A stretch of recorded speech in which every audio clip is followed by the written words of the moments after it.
Welcome to Fleet Safety Geeks. I'm Bob. And I'm Phil, and we welcome you to our podcast.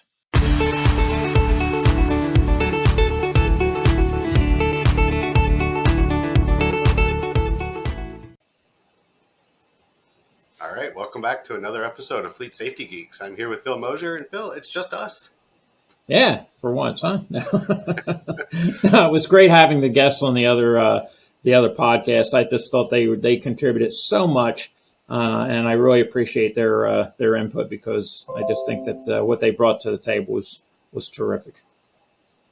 Yeah, I agree. I think that series was a lot of fun. I think it hopefully is going to help a lot of companies or anybody that's trying to develop a fleet safety policy, glean some information from it.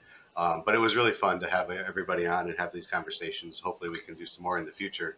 But today, I think it's just you and me complaining about certain things, right? Yeah, we're going to be the angry fleet safety geeks today. I think I mentioned that at the end of the last podcast. Yeah. But I think these are things that need to be said, and I don't think we buttercoat it, Bob. Yeah, no, we're not going to buttercoat it, and I think that that's really important. Like you said, these are conversations that need to be had. These are, huge situations that are going on right now. Fatalities, increase in crashes, and they're avoidable. And that's why you and I are here, right? We've said that we hate crashes. Crashes destroy lives, right? We want to end that, especially in the fleet industry, but also in the for everyday drivers. With what a year ago or last year, we had a record number of fatalities on the road. Yeah, so approximately 43,000 people died on the roadways in 2021, and that's the most that it's been in decades. And that was a 19% increase from 2019, 19%. And Bob, this is still at a point when people were limiting their driving. And there's still a lot of people who are staying at home and working from home. So again, I don't know that the traffic volume is as great as it was prior to the pandemic. And what that equates to, Bob, is 118 lives lost every day. That's a death every 12 minutes. Somebody dies every 12 minutes. In 2021, somebody died every 12 minutes. Yeah. There were 4.4 million serious injuries reported. And when I say serious injuries, what I'm talking about is where people had to be hospitalized. And what I did with that statistic is I broke it down to the number of licensed, this is just in the U.S., so I broke it down to the number of licensed drivers in the United States. 1 in 52 licensed drivers were involved in a crash that sent somebody to the hospital. Think about that. We've had a major increase in crashes, injuries, and fatalities.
Everybody should be upset about this. Why isn't this front page news? What's that? Why isn't this front page news? Well, why isn't it? I mean, this needs to be blasted on every broadcast and every paper and every, news feed and on the internet. I mean, I think we should be making a stink about this. I'm on my soapbox, Bob. You know me. Get up there. I'm upset. I'm not happy about this. Yeah. Yeah, no, it's unacceptable. And we've talked about this before. We have safety technology on the vehicles, the ADAS. Vehicles are safer. They can go faster. Speed limits are up. Marijuana is legalized in a lot of states. There's a lot of things coming together here where I think people, I don't know if this is a root cause, but we should probably do a root cause analysis as a Right. country. If the vehicle's safer, if there's technology in the vehicle that's safer, why are we having more accidents? What Right. is going on here? And That's, fatalities. These fatalities have got to stop. the vehicles are safer now than they've ever been. Not only with the ADAS is crash mitigation, but then also injury mitigation with this the crumple zones and the airbags and all the pretensioners on our seatbelts. That the vehicles are far more safe now than they've ever been, but yet our fatalities are going up. So what are we doing about that? I think a lot of it, Bob, comes down to, and I'm going to zone in on two things here. I think there's a lot of things going on. Well, speeding is absolutely through the roof. There's not as much enforcement going on. That's one. And two, I think that when things were shut down and there wasn't as much traffic, people got into the habit of speeding and they're continuing to speed. That's one thing. I think the two biggest contributors to this are distraction and impairment. And they're the two things I'd like to focus in on during this podcast, because it's getting ridiculous, right? It really is. And our acceptance of it. We're accepting it as a nation, and not only are we accepting it as a nation, but as in the fleet industry, Bob, I hate to say it, it's just a part of doing business. Or, maybe people don't say it's just not a part of doing business, or they might say, well, I'm fleet, I don't really handle safety. Well, who's going to? Yeah. Who's going to start that conversation? Or they're going to say, well, I am so busy right now with my EVs and everything that I have to do there. I don't have time to address safety. Okay.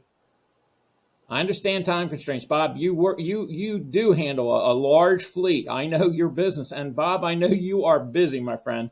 I know you are. I get that. But what do we have to do to get organizations to start to address this and get serious about it? Yeah. Well, being a fleet safety geek, as busy as I get, safety is a top priority, right? And it should be a top priority in every company, for any fleet and any fleet manager. If you're new in fleet, you need to do safety. Your drivers have to be safe. There's a cost involved. The sheet metal repairs, the liability costs for other vehicles damaged, other people injured. But when you manage a fleet and you have a driver die or another citizen die, it hits you hard. And it makes you think, Right. What could you have done to prevent that? Well, you should do that up front. We should be doing this up front. Everybody should. And you mentioned that everybody's saying that this is acceptable. And you have a few examples, like even the Ann Hesh crash, right? I mean, right. Tragic. It's a tragedy.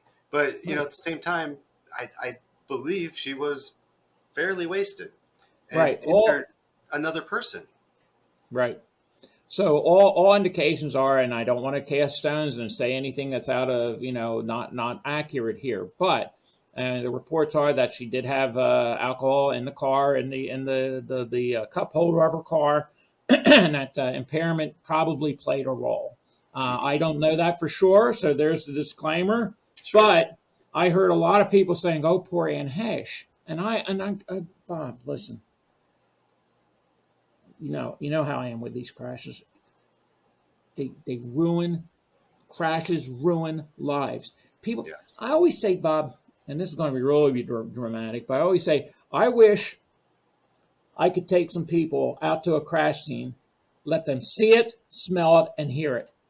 It would change the way they drive. Let them have to go up and knock on the door. Let them have to go in there and I called it the living room time, sitting in the living rooms and talking to the family about the person who's no longer going to be there. And the kids come down the steps. And they're just devastated. Deal with that. Deal with that. And then see if you change the way that you address driver safety. And as a nation, We need to do better.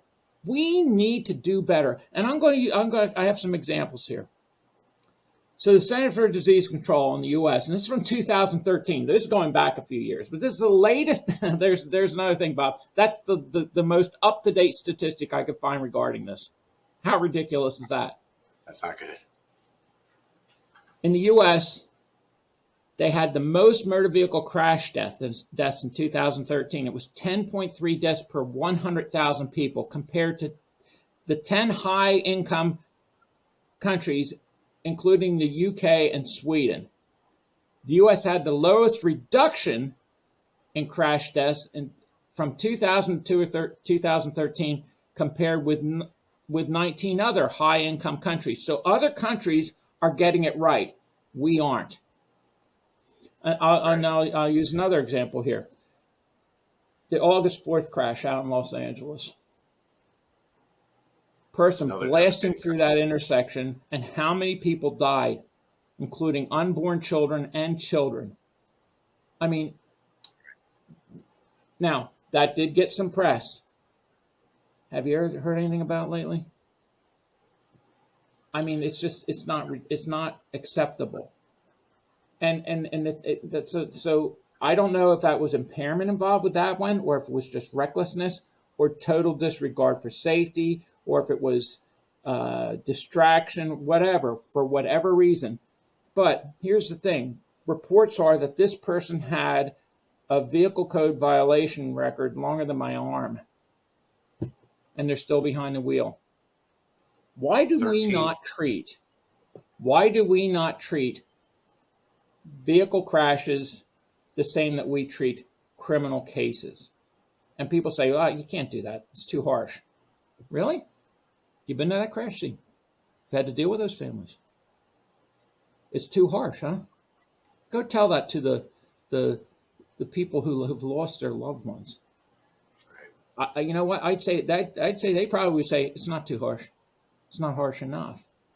And I'm not trying to be, Judge Dredd here and slam the gavel down and put everybody in jail. But damn it, Bob, when somebody is a habitual offender, we need to protect society. And that is my opinion. That is my opinion. I've arrested drunk drivers who had 6 times been arrested for drunk driving. 6 times. Why are they out? And they'll never get a driver's license again. You say, well, I took their driver's license away from them. It doesn't stop them. I mean, come on. What are we doing? It should be a stigma. Bad driving should be a stigma. It's celebrated. I see the commercials by the manufacturers, by the OEMs, and they're screaming down the road, and they're doing this and they're doing that in these cars and everything. It's like making it glitzy and fun, and you can drive really fast and burn up your tires and all that. Really? I want to throw my shoe through the TV when I see those things. We don't do a good enough job in this country to address the issues that are going on. I absolutely agree. Even that case in Los Angeles, that driver had 13 prior preventable wrecks. That accident could have been prevented. That person should have been off the road. Something should have happened there. Right. Yeah. So here are some other things. So can we get into the 2 reasons I'm suggesting here: the DWI, the driving while impaired, and the cell phones, the distraction, right? Distraction. Yeah. So every day, 32 people in the U.S. die from impaired drivers as a result of impaired driving. Every day on the roads. That's one person every 45 minutes. In 2020, and that's the latest statistics I could find on that, 11,650 people died in alcohol-impaired driving. Okay, that's just alcohol. That's a 14% increase from 2019. That's just alcohol. We have another problem. And I'm going to use my local police department, and they do a fantastic job, as an example.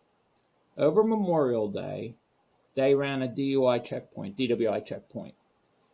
In 3 hours, Bob, 3 hours, they arrested 19 impaired drivers. 13 of them were from marijuana impairment. Think about that. Yeah. Last Hey, weekend, so Phil, they let me ran another. interrupt you there. I'm sorry, go Let me ahead. interrupt you there real quick. So you don't have to say where you live, but it's not like you live in a city with 8 million people and No, they got 18 no. arrests, right? I live It, outside a small, it's considered a city, but it's not. I mean, I'm in the suburbs, northwest of Philadelphia. I am not in a major city, not at all. So I'm in Pennsylvania where, get this, recreational marijuana is not legal here yet. It will uh, be, just like, it's going to sweep across all everywhere the else. country because they don't want to lose that tax revenue. That's important. People Sure. dying, we'll address that. But no, not really. This past Yeah. weekend, Bob, they ran another DWI checkpoint. They made 10 arrests. Wasn't a holiday weekend. They'll do another one this coming weekend, Labor Day. They made 10 arrests, and half of them, 5, were from marijuana impairment. We have to address marijuana impairment. And I will say this, I'm calling out the people involved in fleets. You have to address this within your organization, and you need to address it now. And not only just smoking or whatever, or vaping, whatever. You need to address the edibles. You need to address all types of impairment. And we know that there's a heroin and fentanyl issues going on here. How many people are overdosing every day? It's flowing into this country, and we need to stem it. We need to stop it. And you know what? Everybody deserves to be represented, and I absolutely believe in fair justice and everything. But we need to put some solid, laws into place, and really, there has to be consequences for your actions. Yeah. I think I quoted this statistic once before. So Colorado has legalized recreational marijuana. Since they legalized recreational marijuana, their fatalities as a result of cannabis, as far as marijuana impairment, have increased 154%. 154%. The assumed level of intoxication in 49 states is 0.08. Utah has 0.05. Okay. Now, you can be arrested in just about, I believe, every state at 0.05, and the officer just has to testify that they were 0.05 and they were intoxicated to the degree that they could not operate a vehicle safely. But that's just alcohol we're talking about. Right. We have to address the other issue of impairment now, which I think is going to overtake alcohol, which I think is marijuana. So I read something 2 days ago, which is they saying now that they estimate that the number of people who smoke marijuana on a daily basis now outnumbers the people who smoke cigarettes. Wow. Wow, That's surprising. Yeah. it surprised me as well. So the typical for a fatality, if you're involved in a DWI fatality, typically as a driver, you'll get 2 to 10 years prison sentence. It's usually does not go beyond 2 years. It usually is maxed out at 2 years, is what I've seen. It's been my experience working in law enforcement.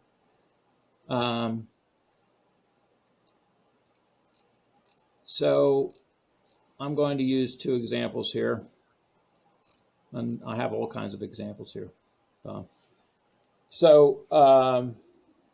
Just last week, a man was convicted of hitting a tow truck operator who was on the side of the road, lights on, picking up a disabled vehicle, and this guy was impaired. It was marijuana impairment, and he came down and he hit the guy and he killed him. The tow truck operator lost his life. The guy took a plea, and he got a 2-year sentence for a 3rd-degree felony of homicide by motor vehicle. Mm. In the next page, I read an article where a guy was convicted of a 3rd-degree murder, which is a 3rd-degree felony here in Pennsylvania. He shot somebody in a dispute, and he got 15 years in prison. The guy who killed the tow truck operator got 2. The guy who shot somebody got 15. I'm not saying that the guy who shot somebody was given an unjust sentence. I'm not saying that. What I'm saying is, how's that tow truck operator any more alive or dead than the guy who got shot? Right. I dead is dead. And this guy was absolutely reckless and impaired, and they know better, and he killed somebody. Killing is killing is killing to me.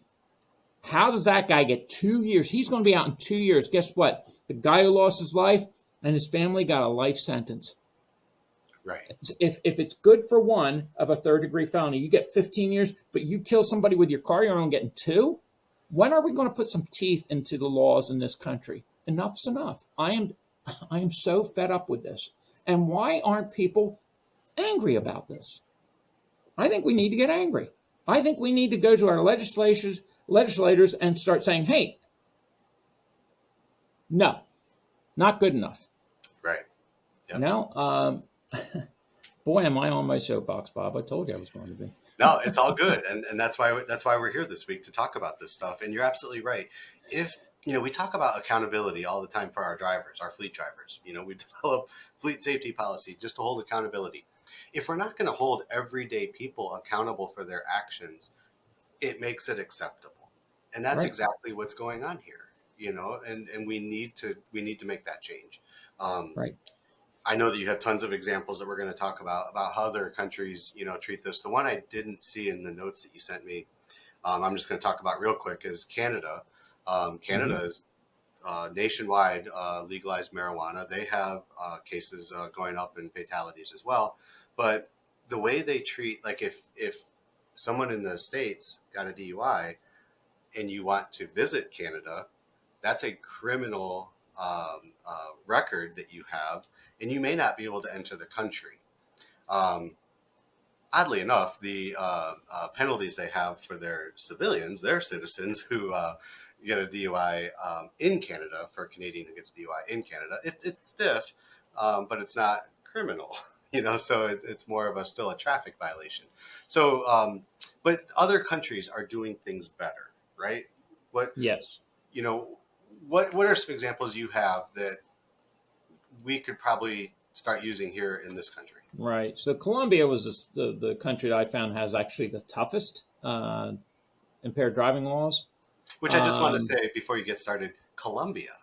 Colombia. I mean, Right. all we see on all the movies that have glorified Right. Colombia as some, Right. country that makes drugs and sells it here, right? But Right. they have tough So laws. they're known for like the good Colombian grass, right? I mean, boy, am I showing my age?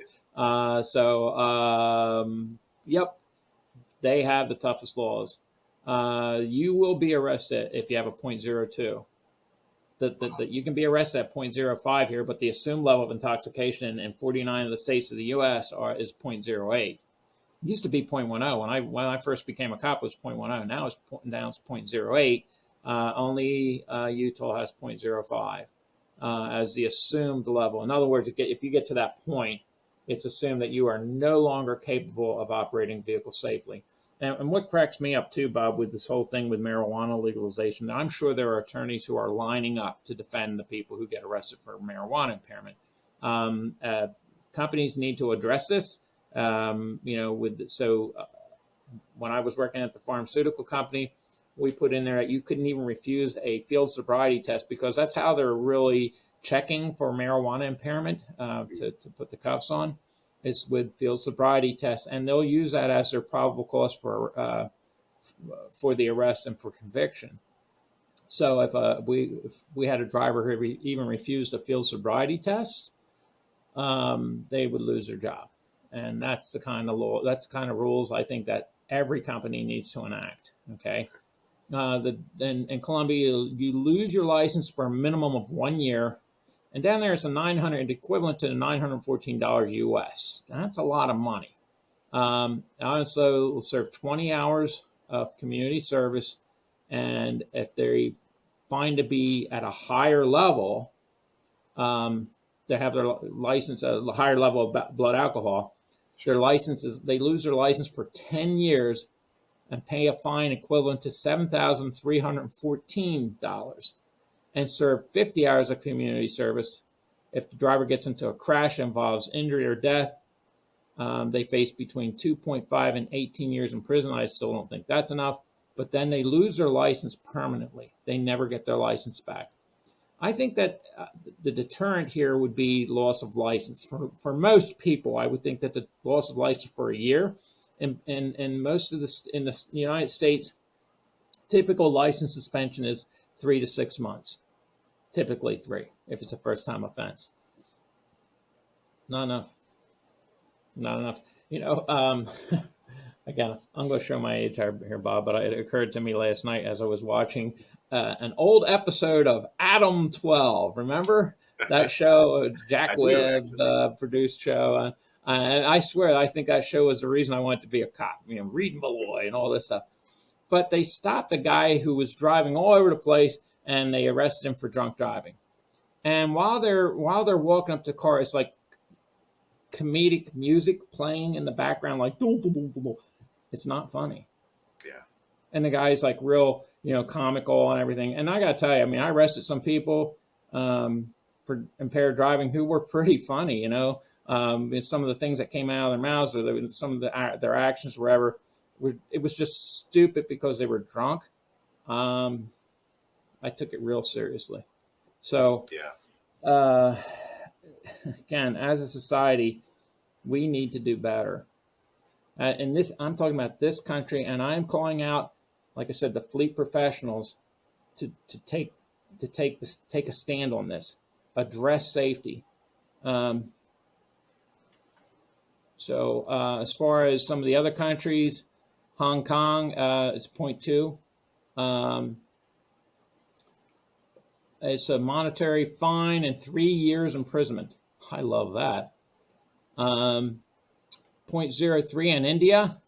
Let's see what it says here then, as far as their punishment of imprisonment of 6 months and 10,000 Indian rupees. I don't know how that equates to US dollars. Netherlands is 0.05, 0.02 for drivers with less than 5 years, 0.05 for people with drivers of more than 5 years. I really don't understand that logic. Drunk is drunk. I don't care how long you've had your license. But they have to go through quite an educational process if they get arrested. Now, I know that there are some,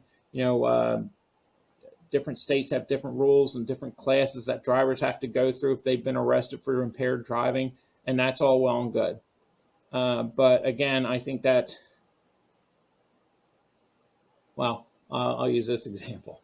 When I was on the job in Pennsylvania, they have what they call ARD, Accelerated Rehabilitative Disposition. It's a big 3 fancy words for probation, for first-time offenders. And I called up one of the guys who was an assistant DA, and he was handling the DWI cases and the people who were getting ARD. And I said, here's what I want to do. So I was on call for fatals. Any fatals that happened, I got called. So I said, put them on call with me. Put maybe 6 of them on call with me, and have them have to come out to the scene and see it, smell it, and hear it. And I said, that I bet they won't. That'd be a really good deterrent. I bet they wouldn't do it again. And he said, love the idea. We would never get away with it. Why not? Yeah, why not? Why not? Why not? Why aren't we angry about this? And listen, mothers against drunk drivers, MAD. They brought this forth. I think they were the originating organization that really shed light on it, and that was in the 80s. But now we have another whole issue as far as impairment from other substances, and marijuana being the chief of them. I'm concerned about it, Bob. We have an issue, and it has to be addressed.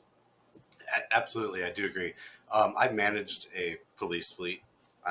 Wasn't in law enforcement, but I saw it firsthand. Not on the scene during the accident or cleaning it up, but the aftermath, right? And we would have a lot of impounded vehicles. I'd go to the impound lot. I'd have to do some stuff there, and I saw a car that was so badly crumpled that you couldn't fit inside it. Nobody could sit inside that vehicle. Yep. You could see that there was blood throughout the whole vehicle. And then I found out one of the officers that was with me was a deputy with the sheriff's office in Michigan. But He said, yeah, that's the accident that happened last weekend. 3 teenage girls died in that car. And you just stare at the car and everything gets quiet and like a weird feeling comes over you that you're right by the car where somebody, well, 3 people just died in it. And it really has an impact on you. Um, these are our children, these are our neighbors, these are our family members who are out there dying because of whatever the reason is. I don't know if those girls were drinking. I don't know if they were being irresponsible. I don't know if somebody else hit them who was drinking, or using a cell phone. But these things are happening every single day. Yep. The number of fatalities is going up over an already record year. Something needs to be done. You're making an excellent point here. So should we get into the distraction? Let's do it. We've talked about it before, but Yeah, we I think should it's never okay to stop talk talking about it. about it. Again, I don't think we can talk about it enough, Bob. So every year, distracted driving, it's approximated that 2,800 traffic deaths are caused and 400,000 injuries in the U.S. I think that number is way low. And the reason I say that is because, Bob, I've never been to a crash scene where I walked up, and I've investigated thousands of them. I've never walked up to a crash scene and somebody said, "Oh, I'm so sorry, officer. It's all my fault. I was on my phone." Yeah. People aren't going to readily admit. And unless the cops are pulling phone records, are they going to find out? And unless it's a more serious crash, they're not going to pull the phone records. So I think this statistic is very, very low, actually. Every state has laws regarding careless driving or reckless driving. They're two different things. But if you are so engrossed in a conversation or you're texting or tweeting or whatever, how is that not reckless? Of course it's reckless. Statistics have shown that if you're talking on the phone, whether that's hands-free or handset, you're as likely to crash as a person who has a 0.08 blood alcohol concentration. That's drunk. We just talked about impaired driving, right? And people have heard me say this before. I don't know too many people say, okay, well, you're drunk, but go ahead and drive. But if you tell somebody to stay off the phone, they go, whoa, whoa, whoa, whoa, you don't understand my, workload and what I'm doing, but I'm using hands-free. Bob, you may have to edit this one out, but I call bullshit on that. I really do. I mean, that's garbage. Oh, I'm using hands-free. And we've had those conversations. I think the hands-free laws are flawed laws. Every study has shown that if you're talking on the phone while you're driving hands-free, you're as likely to crash as a person with a 0.08 assumed level of intoxication blood alcohol. That's not acceptable. And these laws are promoting it. Oh, it's legal. Go ahead. And people are saying, well, the states need to enact tougher laws on this stuff. They need to put specific laws regarding that. Nope. I just said they have careless and reckless driving laws on the books already, but we need to get the cops off the phone and start enforcing the laws. That's my opinion. Yeah. I mean, it's so ridiculous. We talked about this a little bit. Yeah, we've definitely talked about this before. And every time I see a celebration of a hands-free law passed in the state, it frustrates me because it's not the act of holding the phone that is causing the crash. It's the conversation. We need to put our phones away. We need to turn these phones off. We had Corey on from NoCell. They have technology that just deactivates the phone. Why? Just shuts it off, right? Right. Yeah, because that is the reason that people are getting involved in accidents. It's the conversation. Why don't they have legislation for that? Right. I'm sorry, Bobby. And yeah. No. Why don't they legislate that? Right. Exactly. So when they pass a hands-free law and pass it as something that's safe, again, it's making it acceptable and it's putting it out there as if it's safe. And so then everybody starts doing it, and then numbers keep going up. It's a stupid celebration. It's a stupid law. It shouldn't happen. I totally agree with you on this. And Bob, if people think that they are safe when they're using hands-free, give an honest self-assessment. How many miles have you lost because you were engrossed in a conversation? And I've had people argue with me, well, now, hold on. Now, what's the difference between talking to somebody on the phone and talking to somebody in the car? Well, the person in the car might be another set of eyes, and if something starts happening, they'll shut up. They might even warn you. Yep. Okay? People have heard me say this before. So there's no comparison. And by the way, the studies did address that, and they found that it takes more of your cognitive ability to talk on the phone than it does to talk to to somebody in the vehicle with you. And this, also the studies have shown is that the shift of the head and the eyes. When people are talking on the phone, whether it's hands-free or handset, they're usually looking up and to the right or up and to the left. They're looking up. They're not looking down the road. They're not checking their mirrors, not doing the 360 scan like they should. They don't know where their escape space is. They don't know what's going on around them. That kid could pop right out in front of them. Guess what? That's a crash, a tragedy. Yeah. So I don't. People who say, "Oh, I use hands-free, I'm safe." No, you're not. And be honest. And this fleets need to address this. Fleets need to address this. And you're going to get a lot of pushback from the sales force. A lot of pushback. You got to push back too. Get legal involved with you. Show them the statistics. Do whatever you need to do, but get this addressed and do not allow cell phone use with your drivers. It's just not safe. Yeah. It's too late to address it after a fatality. Right. Need to address it first. Well, we have a few other things on here. I think, this conversation is not going to end, but we need to, probably end the podcast. We try and keep them about 30 minutes, but this conversation is going to continue. We will be talking about this a lot, I'm sure. What do you have to kind of wrap up Okay. some of this? And as kind of the theme on this is I'm calling out fleet professionals to do something. So I know there's a legislative summit coming up with one of the fleet organizations, and I was looking at the agenda. There's a town hall roundtable on 100 best fleets. There's the leadership experience event. There's advocacy training, preventing auto recycling theft, EV recharging, roundtable discussion on semiconductor shortage in your fleet. That's what they're talking about. Bob, I'm going through the agenda. There's not one mention of safety. Nothing. Nothing. They're talking to the legislators of our country, and they're not bringing up safety. Our numbers are going through the roof on fatalities and injuries, and they're not talking about safety. I saw another survey that was done saying at another fleet conference that's coming up, and the survey was put out there. What is the one, if you had to select one behavior that you would like to see changed with your drivers, what would that be? And I saw the results of that.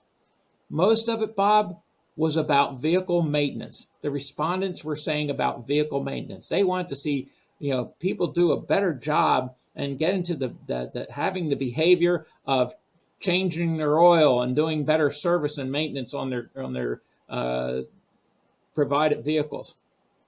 Seriously? Yeah.